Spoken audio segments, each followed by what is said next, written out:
सातपुडा पर्वत हा हिमालयापेक्षाही पुरातन आहे. म्हणूनच त्याच्या केवळ 100-150 वर्षांच्या इतिहासाबाबत बोलणं म्हणजे त्याच्यावर अन्याय केल्यासारखं होईल. सातपुड्याचा सातबारा या पुस्तकात सातपुड्याचा केवळ पुरातन इतिहास नाही, तर येथील वन्यजीवन आणि निसर्ग संपन्नता या दोन्ही अंगांवर किशोर रिठे यांनी सखोल प्रकाश टाकला आहे. गेल्या अनेक शतकांमध्ये या ठिकाणी अनेक सत्तांतरं झाली. एका पर्वताच्या विविध पैलूंचा इतका सखोल अभ्यास सादर करणारं हे मराठीतील पहिलंच पुस्तक असावं. हे संशोधन करताना त्याचे दस्तावेज तयार करण्याचं उल्लेखनीय काम केल्याबद्दल संशोधन श्रेणीमध्ये या पुस्तकाला लोकमत साहित्य पुरस्कार देऊन सन्मानित करत आहोत.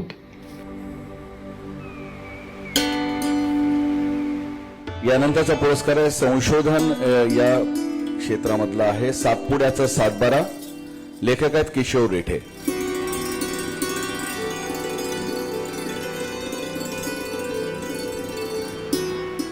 सर, सर्वप्रथम अभिनंदन आपल्याला लोकमत साहित्यिक पुरस्कार हा मिळालेला आहे. काय अनुभव आहे सांगायला? हा पुरस्कार मिळाला त्याबद्दल लोकमतचं अभिनंदन म्हणजे धन्यवाद मानतो, आभार मानतो. आणि खरं म्हणजे मनापासून आनंद झाला, कारण हा पुस्तक नसून आता हा ग्रंथ आहे. जवळपास 647 पानांचा हा ग्रंथ आला आहे. पण मी ग्रंथ लिहेल असं काही मुळात नव्हतं, मनातच नव्हतं. आणि संपूर्ण सातपुडा पर्वतरांग ही खूप मोठी आहे आणि त्याचा जो निसर्ग इतिहास आहे हा पण खूप संपन्न असा निसर्ग इतिहास आहे. तर त्याबद्दल जेव्हा लिखाण करत गेलो आणि मग असं वाटलं की या अंगाने पण लिहिलं पाहिजे, त्या अंगाने पण लिहिलं पाहिजे, याच्याबद्दल वन्यप्राणी जे आहेत त्यांच्याबद्दल लिहिलं पाहिजे, त्याचबद्दल तिथल्या लोकजीवनाबद्दल पण लिहिलं पाहिजे. आणि असं करून सातपुडा पर्वतरांगेच्या विविध अंगांवर मी लिहत गेलो. आणि जेव्हा ते तयार झालं तेव्हा मला कळलं की आता हे प्रकाशकांनी सांगितलं की 2 खंडांमध्ये यायला पाहिजे. आणि शेवटी तो निर्णय झाला की 2 पुस्तकांच्या ऐवजी एकाच ग्रंथामध्ये त्याची निर्मिती झाली. आणि पद्मगंधा प्रकाशनाने खूप मेहनत घेतली त्याच्यावरती. आणि मुख्य म्हणजे मला ते 4 वर्ष लागली.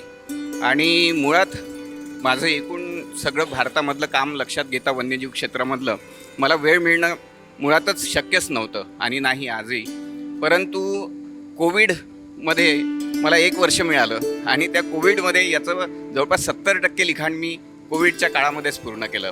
त्यामुळे सातपुडा पर्वतरांगेवरती लिहिण्यासाठी कोविडचा काळ मला हा उत्तम ठरला. आणि त्यातून हे पुस्तक तयार झालं.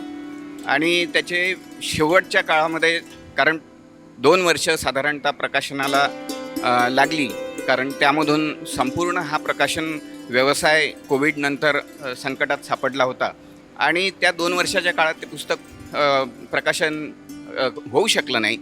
आणि जेव्हा ते प्रकाशकांनी सांगितलं की आता त्याला प्रकाशित करायचं आहे, तर मला असं वाटलं की काही माहिती आणखी या 2 वर्षात बऱ्याच घडामोडी घडून गेलेल्या आहेत सातपुडा पर्वतरांगेमध्ये. त्यामुळे पुन्हा मला वेळ थोडासा घ्यावा लागला आणि ते शेवटी या स्वरूपात आलं. आणि त्याला पुरस्कार वगैरे मिळेल या हेतूने तर मी ते लिहिलंच नव्हतं. आणि मुळात मी सांगितलं आपल्याला की तो ग्रंथ स्वरूपात येईल हे पण मी ठरवलेलं नव्हतं.